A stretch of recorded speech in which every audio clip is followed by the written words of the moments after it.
बंद हो गए सलाल बांध के गेट।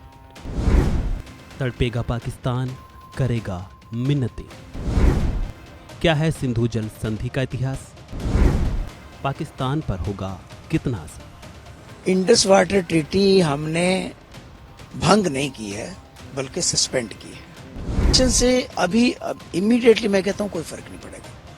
फर्क तब पड़ेगा जब आप पानी रोकने में, पाकिस्तान जाने से पानी रोकने में कामयाब हो जाओगे। एक बंदा पीछे से आया और उसने गोली साइड में रख के उससे पूछा हिंदू है कि मुसलमान है। मुसलमान है तो पहले कलमा पढ़ के दिखा।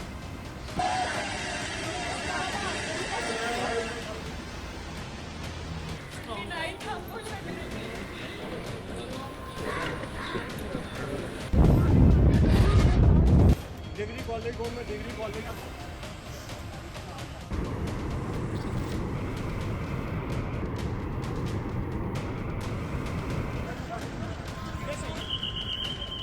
जो ये का इंसिडेंट हुआ है ना, अटैक का, उससे पूरा देश जो है वो दुखी है। हम भी सब दुखी हैं।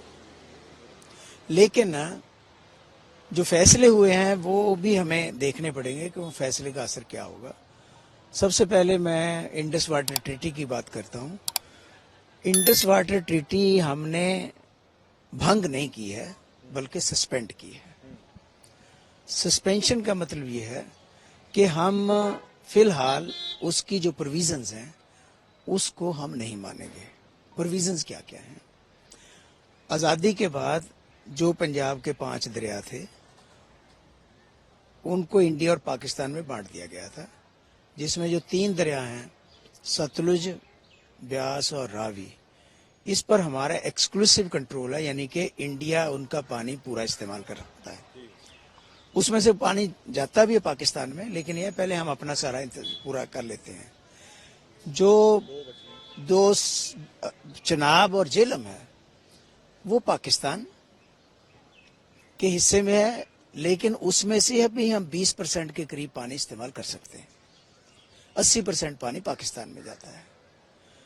और ये इसलिए हुआ था क्योंकि आज़ादी के बाद हमारे जो रिवर्स थे वो डिवाइड हो गए, तो उनको रेगुलेट करने के लिए, रिसोर्स, वाटर रिसोर्सेज की मैनेजमेंट के लिए एक ट्रीटी हुई। ये ट्रीटी हमारी दोनों कंट्रीज की थी, लेकिन स्पॉन्सरशिप जो थी इसकी वर्ल्ड बैंक से थी। तो ये वर्ल्ड बैंक द्वारा इनिशिएट की गई और ये ट्रीटी हमारे पिछले 1960 से लेकर के अभी तक चल रही है। हमारी कितनी जंगें भी हुई हैं, कितने इंसिडेंट भी हुए, पुलवामा जैसे और उरी जैसे, लेकिन फिर भी ये ट्रीटी चलती रही। जब भी ऐसा कोई वाकया होता था तो हमारे कंट्री में लोगों से डिमांड उठती कि हमें ये ट्रीटी बंद करनी चाहिए, हम वाटर खत्म कर दो, उसका पानी बंद कर दो। तो इसलिए गवर्नमेंट ने कहा कि ठीक है, हम ये ट्रीटी सस्पेंड करते हैं। इस ट्रीटी के अंदर ना केवल 5 दरियाओं का पानी डिवाइड किया गया, बल्कि ये भी था कि एक कमीशन बनाया गया जिसको इंडस वाटर कमीशन कहते हैं।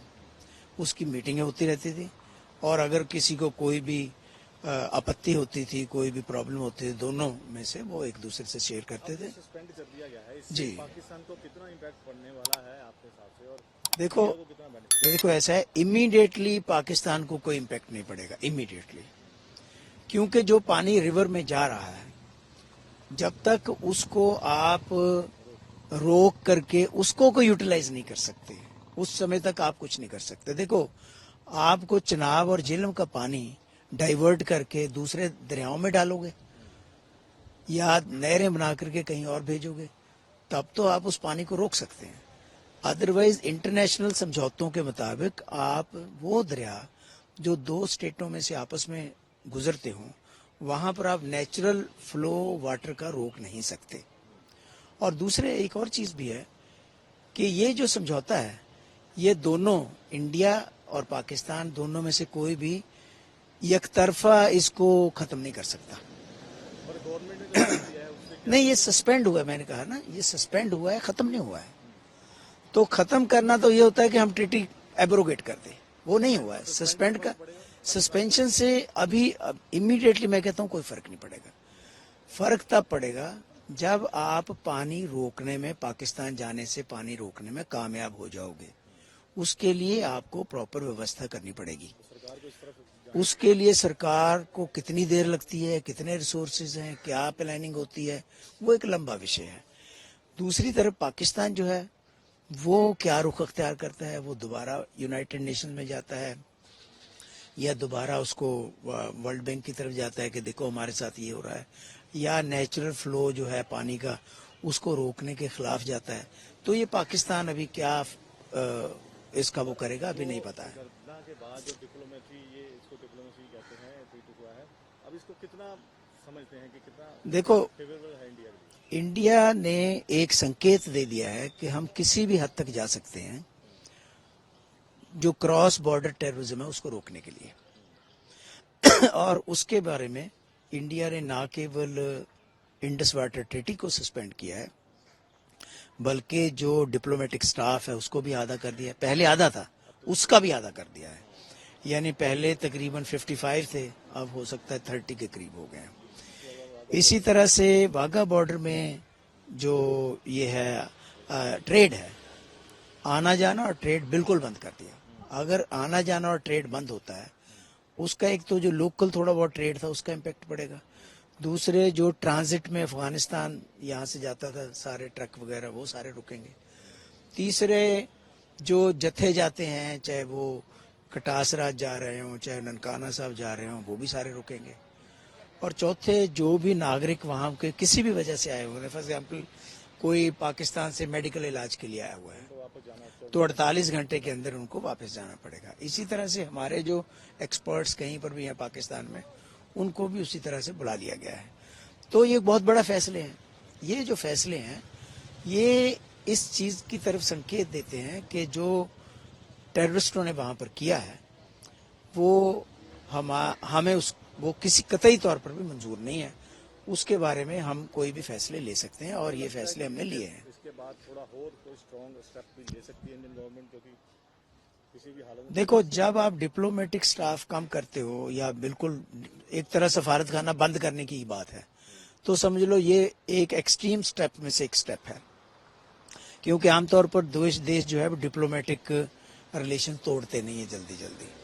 और दूसरे ये जो है ट्रीटी, इंडस ट्रीटी, जो कि हमने तब नहीं तोड़ी या उसको सस्पेंड किया जब 4 जंगें हो गई या और कितने इंसिडेंट हुए, अब तोड़ रहे हैं। इसका मतलब है हम सख्ती से इस बात को लागू करना चाहते हैं, और पाकिस्तान को इमीडिएटली नहीं तो धीरे धीरे इसका असर ज़रूर दिखेगा जब अगर पानी हम कम करने में या पानी को रोकने में कामयाब हो जाते हैं।